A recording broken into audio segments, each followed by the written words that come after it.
The views and opinions expressed in this podcast are those of the hosts and guests and do not necessarily reflect the official policy or position of the podcast platform, its affiliates, or even the hosts.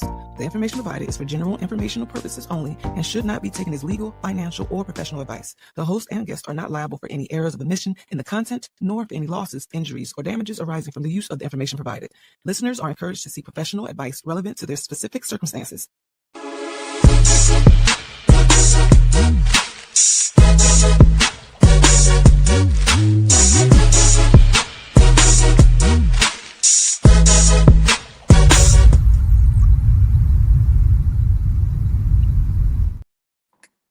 Are we live? What's good, great people? I am Ezel, and I have a special guest in the building today. Tonight's guest is someone whose impact on me, on my life, goes beyond media, beyond opportunity, and beyond platform. He's a visionary, a builder, a steady voice when life gets loud.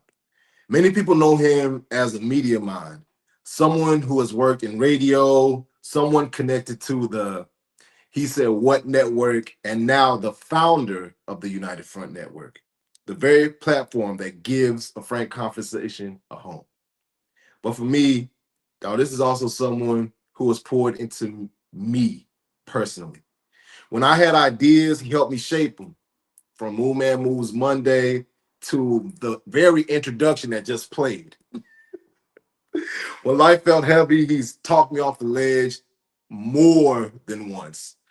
When I doubted myself, he reminded me of both my greatness and my flaws. He held up a mirror and showed me that I'm not what I went through.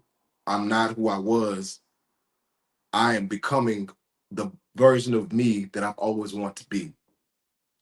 And because real people don't just flatter you, they sharpen you. I've been honored to call that man my brother, my friend, my confidant. He's from Detroit, a city that builds grit, perspective, and resilience. And his own journey carries weight. Life changed early when for him, and he has in fact made sure that with every change, he's navigated it with just style and grace. Uh, Through it all, man, he built something meaningful. Tonight isn't just about media. It's about endurance. It's about brotherhood. It's about growth. And this is a frank conversation with my good friend, Royal Gaines Jr. It is me. I am him. I am the one. Oh, yeah, that's your catchphrase. I'm going to put that on board myself. Bro, I was like, who is this guy he's talking about? He could be talking about me. Wait a minute. Damn, I'm honest. Yo, I got to live up to that now. Thanks, Ezel. God bless America. Like, I got to live up to that. No, man, I love you for real, though. You are my brother. I am inspired by you all the time. Like, all the time, because, like, one thing that impressed me about you is you didn't give up. At times where I was like, he was like, yeah, I'm done. I'm like, no, you're not done. He's like, you're right. And then you went on and did better stuff after the battery was placed. So I always respect you for that, dog, because you didn't give up when times got rough. So, man, so it is my pleasure to be a part of your life, dog. Y'all, I keep trying to tell people, y'all are gifts. It's not me, it's y'all. I'm not the person I am if I don't have people like you in my life. This is kind of what it is, my man. Bro, listen, bro. I mean, I go on for days about, how you've been a gift and a blessing in my life, especially, back when I was standing in the garage on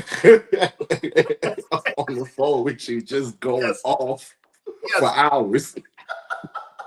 But it's worth it though, right? Man, what it literally was when you think about it, because that's how that's how a lot of like those final decisions were made, literally through those conversations of, you know what, I mean, shoot, y'all even remember, when I was on the way down to Atlanta when I had my son, and then the wreck happened, and then I had to book it back just to make it, just so that we could be safe and everything. You checked in, bro. You cared, bro. You really cared. Of course. You know, I would never, I can't never forget the stuff like that, bro. You know, Well, in my head, that's the way it's supposed to be, right? We right, always talk about, oh, I'm sure for my family, I'm a rider, and all those catchphrases that mean absolutely nothing unless you put action to them. So if I yeah, tell you I got your back, I got your back. I am a firm believer in that. And not because I'm some special dude, is I say what I mean and I mean what I say. Simple as that. If you tell somebody you don't mess with them, don't mess with them. If you tell me you rock with them, rock with them. yeah, I think overcomplicate things sometimes. You know what I'm saying? We right. make complicate things when we can But just keep it. You know what I'm saying? for sure, but there's a thing in there that you said that we gotta hit that. It's not that that is special, bro. You are special because in a world where you know having this face or presenting yourself as this, oh, it sounds good until you're actually tested with like, oh no, here is a real life challenge. Are you going to show up for them? It's that's where it really lies. Every single time, you rise to the occasion. That is a thing that is to me a separator from all the other mundane BS that people spout. You know what I mean? Yeah. And I can't take credit for all of it because over the years when I've had my challenges, people have showed up for me. Some people I knew, some people I rock with.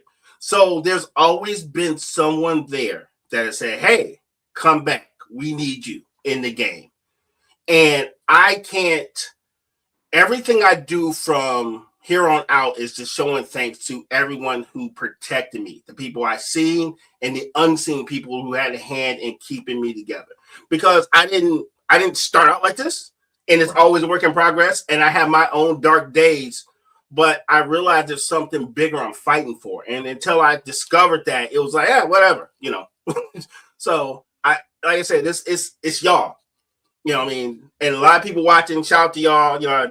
Too many people to shout out and say I love, but man, it's the people, dog. Y'all keep me going because there's a lot of days where I'm like, I don't even want to get out of bed. Like, what the hell with this? Mm. And I'm like, all right, well, I got shit to do. I made a commitment to this person. I made a commitment to that person. I made a commitment to myself. I got to get up. And then, that's what it is. You know, one thing I am, if nothing more, is ridiculously fearless Ridiculously. and ridiculously determined. And what does Hope say? Hope don't run, Hope stay and fight. Yeah, that's kind of my steez. Yeah, might as well Ridiculously. see it through. Yeah, Man, it's funny that you say that. That is definitely the name of a poem from my fraternity, which is hilarious. really. Still waiting on you, RG. Still waiting on you. But sincerely speaking, in my actual like I have always said that where like some people, not every friend is your friend, not every friend is your friend, but you've always proven yourself that even though you're not friends, like you have been one of the closest friends that I've ever had in this life. Man, I Um, appreciate that.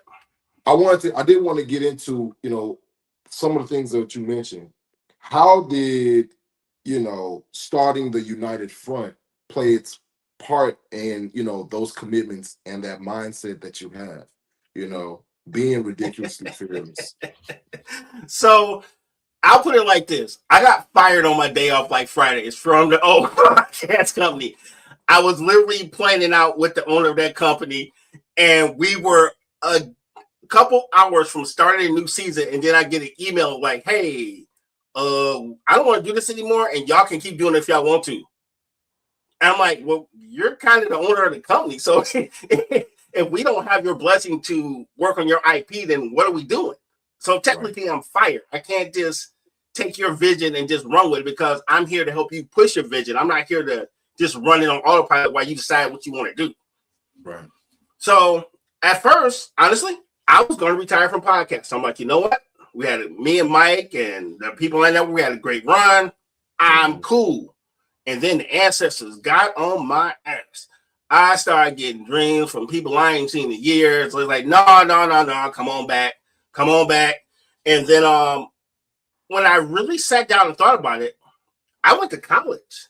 I knew Yeah. everything I needed to know to start a podcast. So I'm always going to be grateful to Bree for that one thing. because everything I learned it from her company. And I'm always going to be thankful for that. We may not ever do business again, but however, I always will have love for that. If I see you in the street, it's always love, it's always daps. Yeah. But I realized I knew more than I knew. And the first people I called was you and Mike. I was like, hey, y'all want to do something else? Let's roll. And I was like, yep. And I had a rough estimate. I wrote a bunch of stuff down on a piece of paper, and we went from there. Then I called Penny, I called Michelle, everybody on the network. I called them that same day, and the network got started in that moment because I couldn't stop. Everything in me told me to keep going, and I had to answer that. And I think that's where a lot of people fall short of their dreams is they don't answer the call. They don't answer the call. And I'm not talking about a telephone call. They don't answer the call from themselves on the inside. Something's calling out to you saying, hey, this is where you need to be. Go be that. And yeah, we all got a lot of excuses. Yeah, I got a job. I got kids. I got bills and stuff like that. But that stuff's going to be there regardless. So what's left?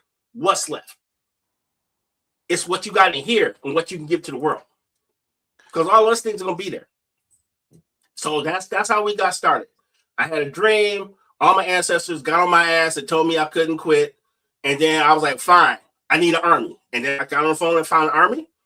We're all owners, business partners. And we've been cooking, this is year 3? Yeah. Yeah, it's year 3. Yeah, we moving.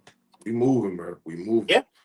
And it's only getting better, man. It's only getting better. And shout out to our new partners. Like, now we got a radio partner. Like, think about it. In 3 years, we now have a radio partner. We got a life coach. You know what I'm saying? We got an educator. That'd be you. You know what I mean? We have so much resources, and I can't take credit for any of it because I surrounded myself with great people. I had the vision. I answered the call, and the gods and the ancestors was like, hey, all right, cool. You really gonna do this? All right, stop playing with us. Here, take that. Take that. Take that. Take that. That's really what happened. Yeah. It was destined to be great. I wonder for you, was there ever like a moment where you felt like life was forcing you to grow before you were ready? Yeah, every single day of the week. Every single day of the week, dog. And people only knew how little I want to actually do. And people knew how much I don't want to do anything. I am definitely dude, if I could sit in and I say this jokingly, if I could just sit here and drink coffee and play Xbox half the day and maybe get a little dinner around 7, that would be great. However, I'm the centerpiece of many different things. And it calls on me to be great. It calls on me to be what I was trained to be. I was trained to be a leader. I had a great father. I have a great mother. I had great uncles. I had great mentors. I had great teachers. And I would dishonor them if I didn't try to live up to their expectations in my own, because they gave me all the tools. Sometimes I took them kicking and screaming, but I had all the tools. Yeah, because, bro, most days I literally want to sit in front of my TV and play Xbox and drink coffee. That is what I want to do. However, because of the commitment I made to you and everybody else, we get up and we get going. Simple as that. Talk to me about your first foray to media, radio, and, did it first find you or did you chase it? I chased it, dude. A lot of people don't know. Actually, I went to a historically black college, HBCU. When I got out of school, I actually didn't want to go to college. And then on my senior year, somebody made fun of me because I didn't apply for a college. And I applied to one college and I got in. So I went to Fisk University out of spite. Straight spite. Straight spite. And when I got there, long story short, they sat us down the second day and they said, hey, look at all these people. You guys are the talented 10%. Be proud of yourself. In about 6 months, half y'all gonna be going out this room. You talking about deflating. Deflating. Because I was already there on the wing of the prayer and maybe one good loan. I was already there by the skin of my teeth. Right. But in that time, we had a radio station, on campus radio station. It was 88.1. I forgot the call sign. WFSK, yeah, Fisk Radio. And I heard the radio station. I heard the DJs. I'm like, I want to be a DJ. And it tied into something I did in my childhood. My sister and I used to like be really big in the radio. So we would make radio shows on our tape recorder. And we mimic all our favorite DJs from the radio. So I go in there and talk to the program director. I'm like, hey, I want to be on the radio. He said, all right, cool. He's like, you can have a midnight spot. He's like, do me 2 favors. He's like, play 2 commercials every hour and don't curse. Other than that, you do whatever the hell you want. I was like, word? So. Oh, wow. Yeah. So my first radio show was called RG and the Midnight Crew. And it was a zoo because the Midnight Crew was whoever fit in the studio that night. So sometimes my show would have 30 people in the studio and it's mayhem. Pure mayhem. Unorganized mayhem. And we were taking phone calls. I think one night, my New York guy, he banned LL Cool J records. And you forget that the radio station is local. So when I went back to class, they was on my ass. They were people were tight because we banned LL Cool J for 4 hours. Wow. But that's where my radio kind of experience kind of started. Then, like most black kids, I did not finish school, so I took my butt back home and got a job. And my radio career actually continued, working for Home Depot. I fresh off knee surgery, I tore my knee up playing sports, and I was in denial like most people, and didn't get a check until it was like, okay, I don't work no more. Literally, I've had reconstruction on my knee twice. Yeah, because I'm hard-headed like that. So I was sitting in the phone center with my knee the size of grapefruit, and I don't know how I didn't get fired because I fell asleep every single day at work. I'm a phone center guy. I get up at 6 a.m. and I'm literally in the chair like this every single day till about 2, and no one bothered me because the phone's never rung. It's Home Depot. Who the hell is calling Home Depot, right? Who's calling Home Depot? Yeah, I get the hair. You open? Yes, click. That was the whole. I don't even know why they had a phone center at that point. So, long story short, I had that dream again. I remember me and my sister sitting in the living room making radio shows on the tape recorder, and I was like, "Yeah, I'm going to be on the radio." And there was actually a broadcast school called Specs Howard School of Broadcast Arts, and I went up there, and I said, "I want to be on the radio." I said, "All right, cool." It's like, "Cool, we can get you a loan," and they said, "Well, bro, you still owe X amount of dollars from Fisk University. You got to pay that off before you can get this loan," because I think they wanted like $1,000 a month without the actual loan. And I ain't gonna lie to you, I wasn't broke, but if I was standing right next to broke, you wouldn't be able to tell us apart a little bit though. So I said, I tell you what, I took a bumper sticker, I wrote my name on it. I was like, hey, this is my bumper sticker. I'll be back in a year to get that bumper sticker. And sure as shit, I was like, you know what? Got on my grind, paid off all that stuff, got it all straightened out, and I came back in the year and got my bumper sticker. And I graduated from Specs Howard School of Broadcast Art with a major in radio production and a minor in television production.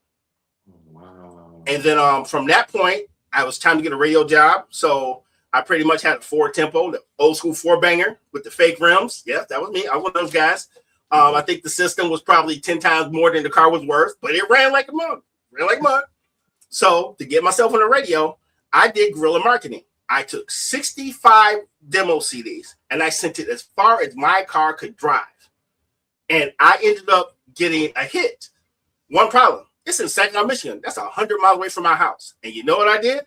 I drove 100 miles. I took the interview and I was on the radio every weekend for about 2 years. Wow. But the funny part is, I'm a black guy at a country station. Yep. My first radio gig was a country station. Shout out to WKCQ. They gave your boy a chance. And why I love them so much is they know how people think they didn't see color? No, they didn't see color. Because what I found out is that people who operate radio station that look like me, they be on some nonsense. Because I'm not going to name these stations. I volunteer for every major colored radio station in my hood. And I was, oh man, so you got school, we got you for a job, just graduate, we got you. So I get out of school, and they was like, who was this? I'm like, yo, I just talked to you yesterday. What are you talking about? But then I drive 100 miles away. It's like, oh, we know you the weekend guy. We had a banquet. All your food is in the refrigerator. We put it away for you. Oh, here's your key to the station. Oh, Oh, we had a promotion. We know you couldn't come for the Garth Brooks concert, so we just left all your Garth Brooks swag in your desk. I worked 2 days a week. I had a desk and a key to a multi-million-dollar radio station. And I was just a part-timer. They treated me like I was one of them. The owner came up. He sat in on my radio shows. He gave me real-time critiques. They didn't treat me no different. They treated me like a professional. And that actually changed my whole steez about having these built-in ideas how people should treat you, because you never know. And if you build yourself into this wall where you don't see past a certain point, you're not going to grow. Amen. Because if I never took that chance, if I never gave those people an opportunity to prove me wrong, then I would have never got there. I wouldn't be here, because a lot of those principles I've learned are the stuff I still use till today. I'm not going to lie to you. That's what it is. So, yep. And then luckily I met my wife, had some kids, dropped out of radio, and thought I retired, and then got back into podcasting with Mike. Years later. That right there, you said you dropped out of radio when you had the wife and kids, right? Yeah. Talk about that. I want to learn more about that transition right there. It wasn't no transition. I can't pay these bills on some t-shirts and some tickets, Brody. It wasn't paying no. No, I love radio, but it was. I mean, now I'm an adult. Yeah, it's cool when you. I mean, I'm a guy. I love a case of being a bucket of chicken, and as long as I got like a couch or something to sleep on, I'm good. My kids and my wife kind of need more, so I moved away from radio and got a real job to make sure they were good. They kind of need a little bit more. You know what I mean? You know, yeah. I'm one Coca-Cola and a Faygo away from a good time most days. I don't need much, but the kids might want food, clothing, shelter, water, gas. So yeah, I moved away from the profession, not because of anything injustice. No, I was broke and I had to get a real job, and I did. You know, that was all. Because you don't really make money in radio unless you're in sales. Salespeople are the ones who make money, and I've been a salesperson amongst many things, and you're only good at your last sale, and that can be a little nerve-wracking. So I had to get something with a bit more stability at that time, because I felt that's what I needed at the time. You know what's so interesting to me is the fact that, like, legitimately speaking, everything runs on sales, bro. Every single thing runs on sales, even from the largest companies. Everything runs on sales, on making somebody else believe in your idea, to invest money in it, and then you can take that funds and hire people at different levels to be able to have them do the work that you need for them to do. But at the top level of it all is making someone else believe in an idea, betting on yourself or betting on your thought process, your idea, your company, and making it marketable to where someone else will say, "Oh, I should put my money here and make that happen." You know, so what's even crazier is that I remember specifically back when I was working in a call center, I was specifically saying I would never work in sales. I don't want to have to depend on selling stuff to other people. Unbeknownst to me, that's what the actual goal of mine is. Even with this whole apartment stuff, bro, it's like, legitimately speaking, it's like, all right, now that I'm selling this idea to have people invest in it and make sure that, okay, like, it makes sense for them, and that way it comes back to me that it makes sense. You know what I mean? So it's a very, very real thing that I believe. I mean, even with the United Front Network, bro, so for us to get the sponsors that we want, for us to continue to grow as a platform, we literally need to sell this idea that, this is where you want to tune in on Monday, Tuesday, Wednesday, Thursday, Friday, Saturday, Sunday. Like, this is the content that you want to consume.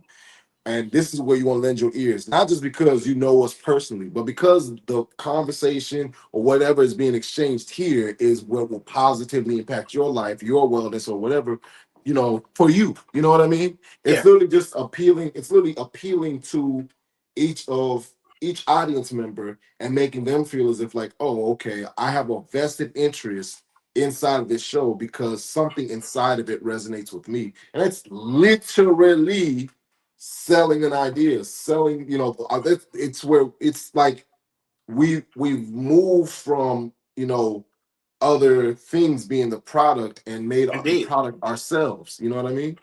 Yeah, I would say it like this: if you're not selling, you're being sold to, whether you believe it or not.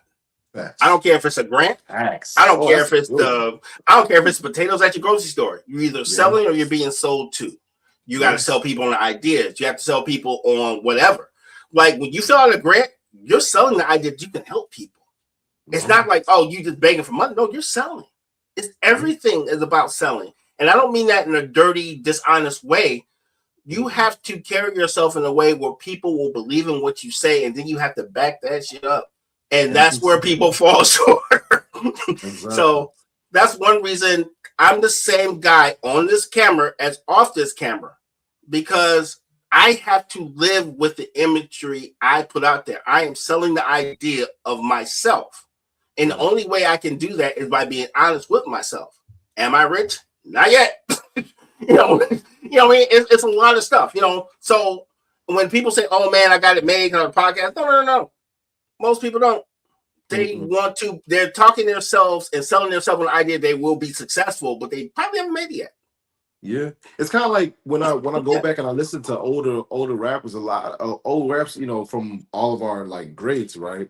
Mm-hmm. Bro, like they were literally in their songs. Like, for example, if you listen to old Wiz and Currency, like the Housewife mix, bro, they were literally manifesting their lives in their raps. You know what I mean? Yes. And what I'm recognizing is that, dog, a lot of the music that we play to ourselves is literally just that. And I think it's audio manifestation. Yep, I agree. That's what I'm literally at. One thing for certain, two things for sure is that I know for a fact, and shout out to Penny. Like I know for a fact I'm gonna the queen of manifestation. Shout out to Penny, bro. Because it's prayer and manifestation. I say y'all pray, meditate, manifest as well. And I'm telling you, it'll work. But I'm shout out to Penny because of the fact that she was going. She's made it to where like I gotta give credit to her, bro. Like when this first apartment complex, like, you know what I'm saying, happens, it's gonna be like that's why it's gonna be such a big celebration for it, because of the fact that it's like, bro, like I said something was gonna happen before I turned 36, and I also said that, hey, look, this is gonna take place by the time I'm 36, and I'm actively been like, okay, so this is all I see right now, you know what I mean? And I'm trying to remove everything else from out of the way, but I know one thing for certain, two things for sure. Right. Doing this, right, bro, I wouldn't have been able to continue to have that conversation if, in fact, you didn't call me and say, hey, you want to be on this network? I just want you to just remember that.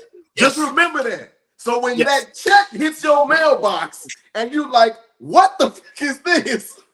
Like, it's like, yeah, bro, you part of the reason why I'm able to do this. Bro, you have. Sir, I will say it like this. I get a check in the mail from Ezel Moon. The first thing is we cash first, we ask questions later. What are we talking about here? I'm like, what the heck? What are we talking about here? Now, we'll figure it out on the back end because we're about to put this in my savings account right now. For sure. Hey, and then we go to that spot and find Shorty to try to give me her number while that was shooting on stage. All right, we're gonna go ahead and take a quick commercial break. Hey, yo, inside information there, sir. Hey, listen, they will never know. They sure won't. Are we gonna do it? Sure. WSAN Radio, the soul of America and beyond. Join DJ Ron G and the WSAN crew every day for the Ron G Morning Show, Funk Friday, and Gospel Brunch Sunday. From local heroes to national guests, WSAN Radio connects you to the pulse of our community. One song, one story, one soul at a time. WSAN Radio, where music, motivation, and movement come together. Streaming live, follow us on Facebook, YouTube, and WSANradio.com.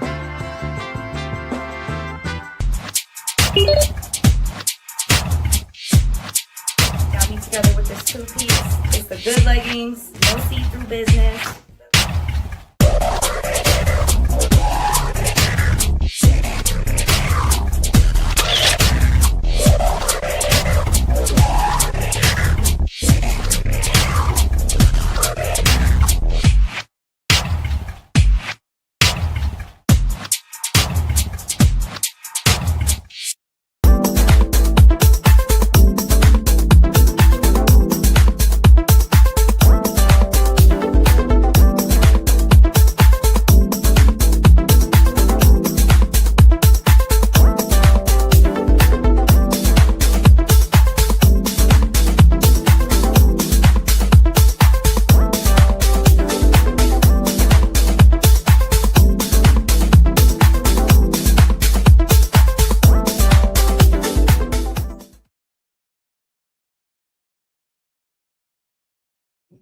And Hey, we're back. we are back. Big shout out to all of our sponsors and to the guy that created some of those commercials for those people. Who's that guy? Nudge, Really nudge. good at editing and stuff. Wow, I need to get that guy's Man. number. God.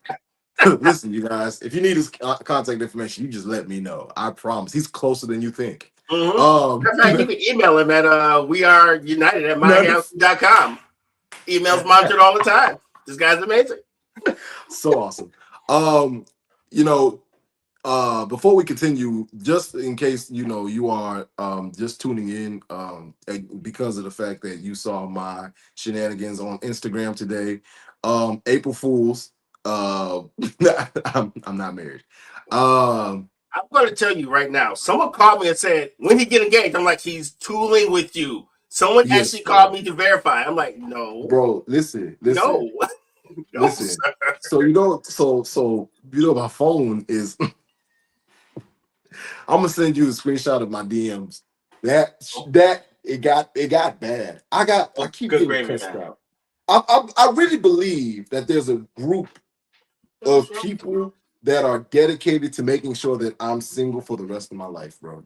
Bruh. And do not want it any other way. Like they don't want it any other way. Like that is what they believe is. That is a whole different episode and a whole different pile of hate mail that we don't have time for right now. Not at all. Not at all. Let's get right back into it. So yes, these next few questions, brother, I want you to know will mimic, in fact, they are about you, but they're going to mimic what we have dealt with in the past before on a show that we did, and we will be doing again called Move Man Moves Monday. Yes. But instead, this is growing with gains. Yeah, growing with gains. That's good. Lifting weights, getting gains. Right on. Okay, right on. I respect it. Do you think people become who they truly are through love or through suffering? Both. Both. Sometimes they're the same thing because love hurts sometimes, my dog. So love sometimes hurts. Both, actually, because I think the love brings back our humanity and the suffering gives us the fortitude to carry on. Because and I've said this a million times and I'll say it a million times more. The same love that made you give your girl that ring is the same love that might have somebody shooting up the club. It's the same love.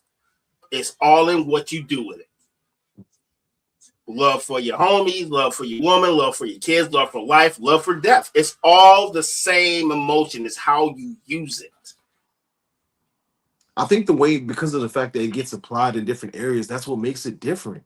You know what I mean? Yeah. Like the love that in which I would have for my significant other, can't be the same love that I would have for my son. Why not? Because you might be mistaking love in the relationship you have. Relationship, the love is always there, but the relationship dynamics change with the people you're dealing with. In my opinion, of course. The relationship dynamic to me is contingent upon how much love. Like, for example, bro, how I feel about my students, the love I have for them is not the same love that I have for you. Right? Yeah. There's degrees to it, of course. I've been in the trenches with you. Yes.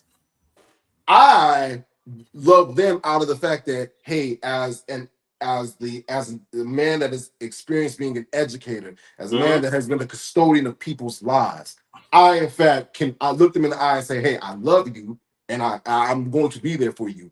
But I know for a fact that if I was to get a phone call in regards to, hey, like, something happened to you, I'm coming to you because of the fact that I'm saying, like, there's a symbiote, there's a love there that is going to be different than from what I would engage with anybody else. Right?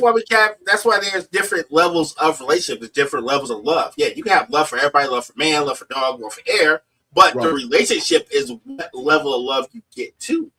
See what I'm saying? It's the level of love. If someone tells me Ezel moves in trouble, I'm trying to figure out how the hell it happened. If I see somebody with a flat tire, I may pull over, I may not. And I don't love them. But I'm not about to change your tire, random person. I'm just gonna drive by you.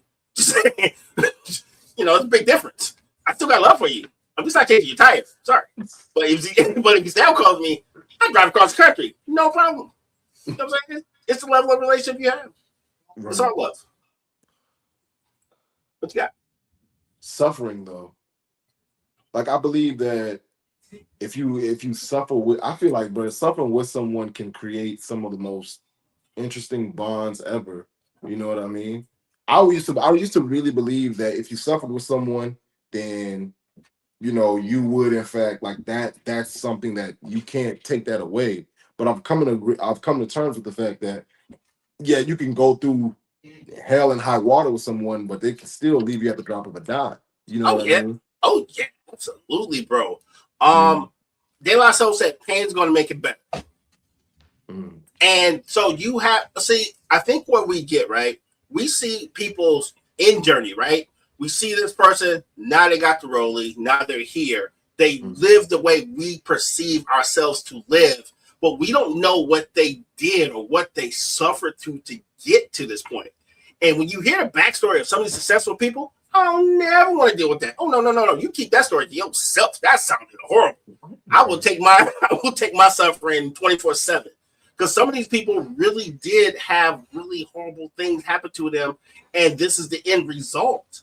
True. And everyone who thinks you're going to get anywhere of significance and not have any struggle, I beg to differ. I got swampland in like Michigan right now to sell you, because if you think you're gonna get through this without scars, it's never gonna effing happen. True. I'll be the first to tell you that. Yeah, it's never gonna happen. No, you're right. Suffering is what it is, and I had to learn that, right? Because outside of flipping my car over, I consider myself like Tiger Woods in the early days. I'm surprised when I don't win. That's the mentality I walk into. I'm surprised when I don't win because I feel like I'm that guy. In my head, clip that? Yes. I'm surprised when I don't win. Yeah. And I've felt like that all my life. What do you mean I didn't win? What? Let's recount. That's the way I look at myself. So when I have adversity, I had to learn how to deal with adversity. Yeah. You know what I mean? When you're used to living a certain way, you're used to having certain things, and all of a sudden you find yourself a late night waiting for the bus in 0 degrees, and you feel like you want to cry, but you still got 20 miles to get to the crib, so you got to hold that because the tears might freeze your face. I've had nights like that. You know what I'm saying? Yeah. But that's what shaped me. I had to have some things not go right to understand to cherish and understand what I could gain by going through that stuff. You know what I'm saying? And I don't say that like, oh man, it's all together. No. Shit's still broken, but we still fight through it. We still fight through it. You know what I mean? You ain't got no choice but to fight through it. Gotta fight through it. Well, my thing is, when it comes to suffering, there's always this quote in the back of my mind where shout out to my little sister. What'd she say? Shout out to my little sister. Say this guy's spitting. Shout out to my little sister. No, you are. You really are. Robin in the building though. Shout out to Michelle. Shout out to Joanne. We got someone there speaking in French. I don't know how to speak French, but I will translate it and shout you out. Thank you for the person who's speaking French. So anybody speaking French? What's the name? I can't even pronounce that, my boy. But I did start it so we can look it up later. So thank you. So we got people chiming in from all over the world, but I had to shout them out. Show you, guy. So there is a quote that it said that pain is inevitable, but suffering is a choice. Yeah, true. On some levels, right? So, but you have to define pain and suffering. Mm-hmm. It has to be defined, because what you might consider pain and suffering, that might be Tuesday for me. Like, right. And I'll give you an analogy of a boxer, right? A boxer is going to go through a lot of pain and suffering, training for a fight to go through what? More pain and suffering. You know why? Because there's a goal there. He's going to cut weight. He's going to have miserable days. He's not going to see his kids if he really wants to be a part of this craft. That's pain and suffering. Right. Dude, I work at the desk. If I get a paper cut, I'm ready to call off work. Stop playing with me. This is horrible. I cannot work under these conditions. What do you mean there's no more latte? Who works under these conditions? You know what I'm saying? You have to clearly define what your pain and suffering is. You know what I'm saying? Because my pain and suffering, not having the correct latte, and that guy getting beat up every day to go fight somebody in 6 months, two different things. Two totally different things. Okay. Yeah. So yeah, it's gotta You've work. been given a lot of good kicking a lot of game and knowledge in this interview, dog. For real. Thank you. So Thank you. is wisdom something that we earn or something pain leaves behind when it exits? Ooh. Yeah, you can use your definition of pain for that one. I don't know. Pain reminds you of I think the consequence. Pain is yeah. a reminder of consequences, right? Mm-hmm. But I'm not sure if that's the clear definer. That's the only thing I kind of have a hang up on. It definitely teaches you, but I don't know if it's the end all be all. Because the wisdom comes from learning. That's where you gain the wisdom. You take the jewels and you take the people, you take the interactions, and you try to. But you can learn from consequences, right? Yeah. To that. And you can also learn from other pieces of consequences. You don't always have to go through stuff to understand there's consequences, right? I'll give you a small story. Like, here's how I taught my youngest son to leave drugs alone, right? And I'm being dead serious. I said, bro, I can tell you don't do drugs, don't do drugs. I was like, look at this person right here. Lady look normal. I said, look at her on meth. Do you want to look like that? Because that's what's going to happen if you start messing with these drugs. I had to show him the beginning and the end. If this is what you want to do, this is where you will be. So we can use other people's pain to understand better things. I learned from my parents. I watched my parents work really hard to keep shit together. I learned from their pain. I learned there were certain things that they went through that I didn't want to deal with. I didn't have to go through it to know that I didn't want to be it. And a lot of people just think because they went through it, they're stuck in it instead of trying to take that game and convert it into something you like, right? So I'm one of them parents where I'm one of them kids where I had to be before the streetlights. I got my butt whooped if I did wrong. Now, did I go full my parents and just like get the switch out for every little thing? No. But did I incorporate a whooping or two? Hell yeah. Because I felt there was some of that pain and some of that value they need to learn and the consequences before they learned what the real consequences were when they got older. Exactly. You know what I'm saying? So I think it's kind of a combination of both, but pain is not the end all be all. You know what I'm saying? It's really not. It's what you learn from it and what you take from it. Because how many times have you heard a person say, "Oh man, I'm messed up out here in these streets, man," and "Oh man, if I just hit it, just to set this right way," but they keep doing the same dumb shit over and over again, and they know what's going to happen. They know if they keep going back to the same girl, she's going to break your heart. They know if they keep buying the same rims, they're going to bend on you. They keep knowing if they keep buying the same video game, it's not going to be fun. But they're so pre-programmed, they're so determined to do it their way instead of learning the game, they actually doom themselves and they don't learn from their own mistakes because they are so hell-bent on doing it their way to the point where they don't see another way and they actually cut themselves off from the true wisdom.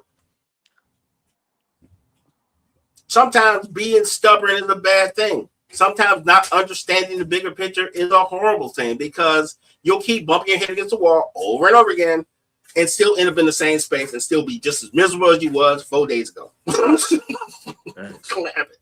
Thanks. What it is. Thanks. And I was once that guy. When I was younger, I was that guy where I was like, I had this one set idea on how shit was going to get done. And if it didn't work out that way, scrap the whole thing. And it held me back for so many years until I realized, like, wait a minute, it's not the end of the world. I didn't get that job. Okay, cool. But I had to understand that and accept loss. I had to accept that defeat. I had to accept that. And that didn't make me a bad person. It didn't make the situation messed up. It wasn't for me. And maybe my approach doesn't work. Maybe I should look at it a different way. Maybe I should pick up game for someone else. Dude, you'd be surprised how many people I kind of study in this space. From the Joe Buttons to the Master P's to the Jesse Jacksons of the world to even the Tesla dude. I study these guys because I look at what they did and I try to understand how that applies to me and how I want to grow. And I try to put those lessons that I learned from them in my space and do it my way. You know, I'm always a student. Like even Wu-Tang. Dude, Yeah. the concept of our network is based on Wu-Tang. Literally. He took 9 dudes, gave them all separate record deals. They had a parent deal on their own, and they all ate well for the rest of their lives. You know why? Because of their unity and their talent. They were not all the same dudes. They all took different paths, but at the end of the day, because their unity and their power, they stuck together, and we're still talking about these dudes 20 years later. And So all wait, these dudes are good. so who am I? Who am I in Wu-Tang? Oh, dude, you're absolutely Method Man. Are you kidding me? Absolutely Method Man. Say that. See, okay, so I almost went ODB, but you don't have a drug problem, which thank God you don't. Yeah. Don't have a drug problem, so we can't call you ODB. But you got ODB tendencies, because ODB will show up anywhere. You will show up anywhere. So you got ODB tendencies. I will say that. But I will give you Method Man. Just say it. Oh snap, bro, that's real. I was Just gonna say say he was you was literally the RZA, bro. Yeah, I take a lot of cues from the RZA. Yeah, I do. You bet. I can. It shows, bro. It shows. I was like, my man is literally, he's the RZA, bro. I'm like, one more. ODB tendencies is funny. I'm trying not to. ODB tendencies has me like crying. Like I'm like, that's a wild concept. He said, but you ain't got no drug problem, so you know what I'm saying? Like, right. You good. All right. If someone is always strong for others, where does their unspoken weakness go? Dude, I deal with that. I deal with that all the time, right? Because I always kind of have to be on, and sometimes there's no off button. Right. The weakness is always there. Yeah. What it is you have to be honest with yourself and acknowledge it. And I think that's where most of us get it wrong. We think just because we have to be a certain way, we can't never feel anything else. And it actually detaches you from your human side. So when you do slow down, you got all this, it's almost like a waterfall, B, where you got all this pressure that's on this side. And as soon as you let down, now you up here like snot bubbles, you're all messed up because you never acknowledge it. You never find a way to exercise those things or take those things off the board and actually deal with them. So that is one thing I really, really had to be honest with myself, because I always have to be the leader, not because I want to be, because I have to be. But with that being said, being a leader, there's a lot of emotional things that you do have to put to the side for the good of others, to self-sacrifice. But you have to take time to yourself, even if it's just in your mind, to let yourself feel those things so you can get them out your system, because all that pressure will kill you. I will tell you this, and I can be totally honest. I was you'd be surprised. I was really intense when I was a teenager. I used to take ulcer medication at 18 years old. I was mad intense because I wanted so many things to work, but I didn't know how to express it, and it was killing me. And dude was like, "Hey, dude, you want to have an ulcer at 25? Get a grip." Doctor really told me to get a grip. I was like, "Damn, he right." You know, I was stressing myself out. I'm just starting life. So I had to learn kind of early to kind of get a grip and to let stuff go. And the older I got, the easier it became. Because I realized there were so many things out of my control, and I couldn't let it keep me from doing what I was meant to do. And that was the hardest lesson I ever learned, was being able to accept the things I could not control. You know what I'm saying? Yeah. Oh, yeah, I definitely know. I mean, you know, yeah, you know. This is my main man. That's King Earl. Me and him grew up together next door. Yes, I was a very intense kid. I don't know why, because I was Power Rangers and Rage at the same time, and I don't know where the rage. I think I inherited the rage, but yeah, I was intense. Yeah. But I wasn't like mean, but I was super competitive, and I always, like Tiger Woods. I'm surprised when I don't win. Yeah. And carries great possibility and great problems if you don't manage your problem. Yeah. So I want to get into the goal of the show.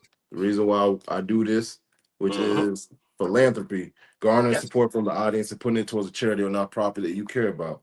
What charity or nonprofit would you like to spotlight today, and why is the cause that it faces so important to you? I actually have 2 today, right? Hey, I have 2.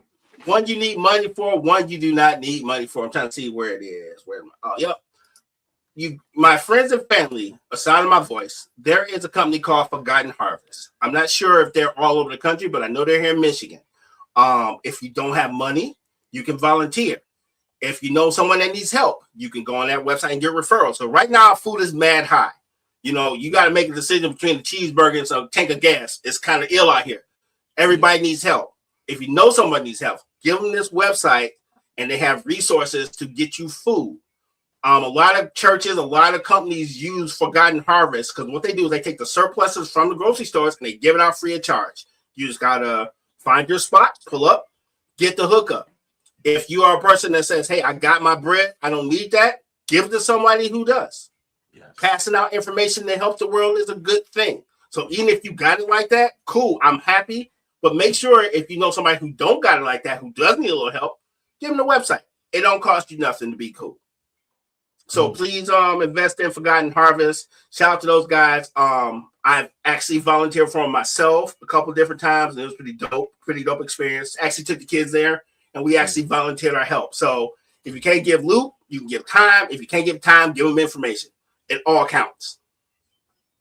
All right. And I'm going to go ISO for this. Forgive me. I'm going to go ISO for this. Yeah, go ahead. Get the ISO. You are the charity. And here's what I mean by that. What we're finding out is that the world is becoming cruel and demeaning, and we're losing our humanity. It costs you nothing to be kind. It costs you nothing to be polite. It costs you nothing to hold the door for somebody. If you want to get back to the world, you have no money. It costs you nothing to be a decent human being. And it ain't got shit to do with gender. And it ain't got shit to do with your tax scores or whatever. Be a decent person. That will take you a long way. You don't got to have money to be decent. Just be decent. That is the best donation to the world you can do, especially now. Because the world is always going to be crazy, but the one thing you have control over is what you do in your personal life. So you want to donate, you want to go to Forgotten Harvest, just be a decent person. And that's a dub right there. Amen to that one. Amen to that one. Amen to that one. So, hopefully those who are watching now or in the future, then when they run this back, will in fact take their time, energy, and efforts towards Forgotten Harvest, as well as just be a decent person in the world, man. Show people that kindness, empathy, and understanding that is really missing from the world.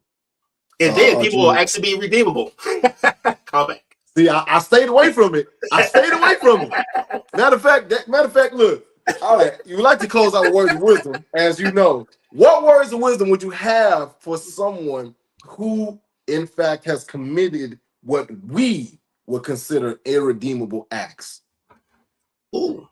Yeah, I saw yourself, big dog. Yeah. I might saw you. No, I'm just playing. That's what happens when you're the engineer and the host, right? So, yep. The first thing you gotta do is forgive yourself, right? And be honest. Because we all fall short, dude. I make mistakes all the time. But one thing I can do is be honest with myself. If I F up, I effed up. It's okay. The main thing we're going for right now is being honest with ourselves. That's the first step to redeem yourself. Seeing where you went wrong at. Not seeing where everybody else went wrong at and how they wronged you. First, you look inside, and then you reach out. Mm-hmm. But if you don't fix this in here, then you're never going to find the redemption, because the redemption is not for us to see you. It's for you to see yourself the way you need to see yourself. And I think that's where we get it wrong at. We're doing these things so we can gain their approval from everybody outside of here. It don't matter. I'm a human. I'm a flawed human just like everybody else. What gives me the right to tell you you're not redeemable? But you know who does give you the right to tell you you're redeemable? You do. So start with you. And then if people want to accept you for who they are, for who you are, cool. If not, like Bernie Mac said on House Party 2, call back. Yeah.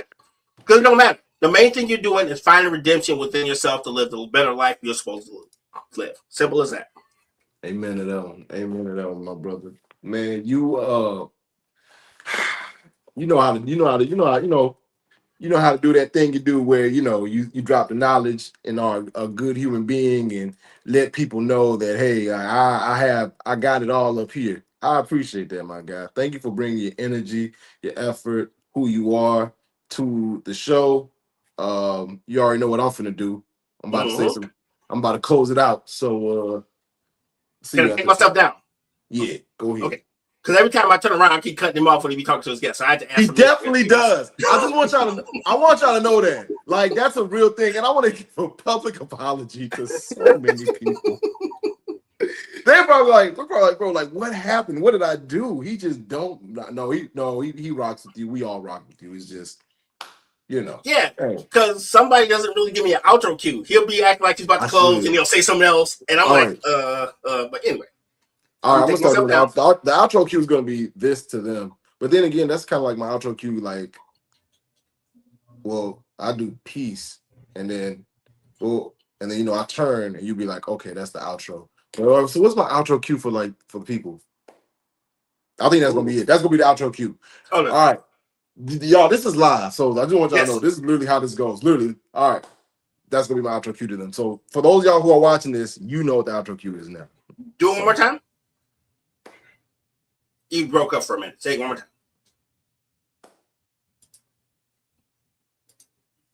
I'm just testing.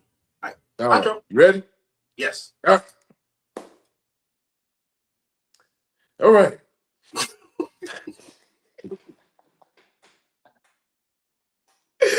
I love this guy. Yeah, man. Thank y'all so much for tuning in this evening. Some people build platforms, some people build people, and sometimes the strongest people are the ones who quietly steady others while carrying weight on their own. Tonight's conversation, man, I hope it reminded y'all that resilience doesn't always announce itself loudly. It often shows up as consistency, loyalty, and vision. All qualities that my brother RG, carries. Thank y'all again so much. Tune in this Friday, 5 p.m. We have a